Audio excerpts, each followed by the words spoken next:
យើងមានសេរីភាពចាប់ពីពេលនេះមកនេះវេលានេះហើយនៅអំណាចព្រះជាស្ដារបស់ព្រះអង្គដែលអំណាចព្រះយេស៊ូវច្រវាក់គ្រប់យ៉ាងត្រូវបានដាច់រសាត់ឆ្ងាយហើយអំណាចព្រះស្ដារបស់ទ្រង់បានលុះកូនអស់គ្នាឲ្យមានសេរីភាពព្រះបានចាក់ព្រេងតាំងកូនឲ្យរំដោះមនុស្សតក្រមនុស្សសោកសង្រេងមនុស្សដែលត្រូវមានជីវជាន់វិញ្ញាណអរិយគ្រប់គ្រងហើយនៅក្នុងអំណាចព្រះយេស៊ូវព្រះអង្គជួយឲ្យវិញ្ញាណទាំងនោះបានវិនិច្ឆ័យអន្តរាយទៅច្រវាក់ត្រូវបានបាច់ព្រះគូ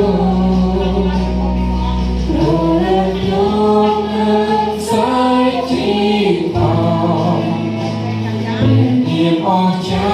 ពីមកសំយើងមានសូឡានៅព្រះវត្តទេសូឡាហើយនៅព្រះភូមិរលឹកយកឡើងស្អាយជីវិតមានអស់ចាពីមក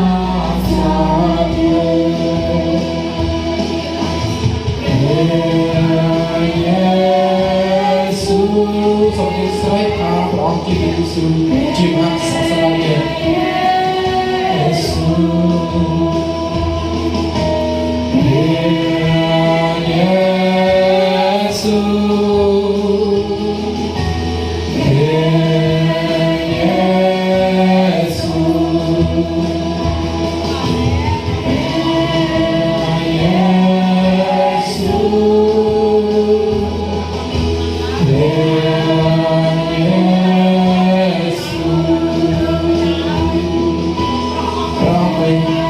សូមប្រទានកម្លាំងថ្មីហើយសុខភាពថ្មីហើយនឹងការប្រោសឲ្យជានៅវេលានេះដោយអំណាចព្រះយេស៊ូវរបស់ព្រះអង្គជំងឺទាំងឡាយត្រូវវិនិច្ឆ័យអន្តរាយទៅហើយនឹងសម្ពាធលើនៃសុខសាត្រឡប់មកវិញប្រហែលពេលនេះកញ្ញាហើយបើកហើយនឹងពីពេជ្រដែលគាត់កំពុងតែបំរុងព្រះអង្គសូមអំណាចព្រះវិញ្ញាណបានប្រទានពរឲ្យគាត់ជាសះស្បើយហើយទោះជាលោកទាំងអស់ទាំងម៉ាប់ទាំងពលទាំងអីទាំងអស់នេះប្រោសឲ្យនៅក្នុងបាត់ខ្លួនឯងគាត់ឈឺតែជាជើងនោះដែលនៅក្នុងព្រះនាមព្រះយេស៊ូវជួយឲ្យបានជាសះស្បើយហើយមានសេរីភាពឡើងវិញដែលនៅក្នុងអំណាចព្រះយេស៊ូវរបស់ព្រះជំងឺយើងមិនអនុញ្ញាតឲ្យនៅក្នុងមនុស្សទាំងអស់ឡើយ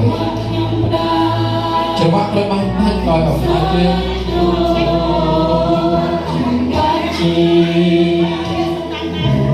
មានសេរីច្បាប់ស្រឡាញ់ខ្លួនបានជាមានសេរីច្បាប់បា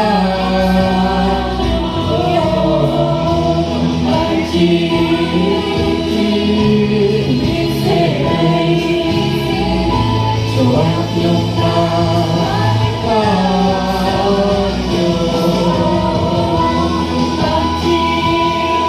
ជានេះមកនេះប្រងយើងឲ្យជាទាំងអស់គ្នាដែលក្នុងអំណាចជាស្ដាររក្នុងអំណាចយេស៊ូវព្រះសម្មាសម្ពុទ្ធទាំងអស់ទាំងវិញ្ញាណទាំងផ្សេងហើយជំងឺទាំងអស់ឲ្យចេញទៅក្នុងព្រះនាមព្រះយេស៊ូវបងអរគុណព្រះ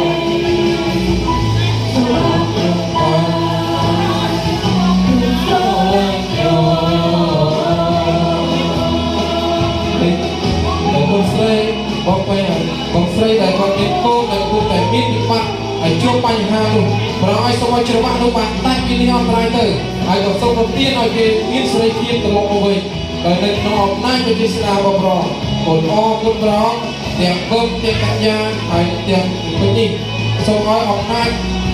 ព្រះវិញ្ញាណរបស់សូមបានដាច់ចំណងបានដាច់វិញ្ញាណផ្សេងៗទាំងអស់ដើម្បីឲ្យគាត់បានទទួលសេរីភាពហើយលើកសរសើរដល់ការរបស់ព្រះគុណអរគុណព្រះហើយមកពេលនេះយើងខ្ញុំពុះជាក្នុងព្រះអង្គហើយដែលយើងខ្ញុំបានទូលអង្វរដល់ព្រះអង្គហើយលើកពួកគាត់មកពោះឡើងនៅក្នុងវត្តមានព្រះអង្គហើយយើងខ្ញុំសូមថ្វាយគ្រប់កិច្ចការដែលយើងខ្ញុំអធិដ្ឋាននេះឲ្យពឹងអាងនៅក្នុងព្រះនាមព្រះម្ចាស់ព្រះយេស៊ូវអាមែនសូមប្រោសអប្រឲ្យជាអាមែនបានអរគុណព្រះ Và cô đó anh đi học từ từ lại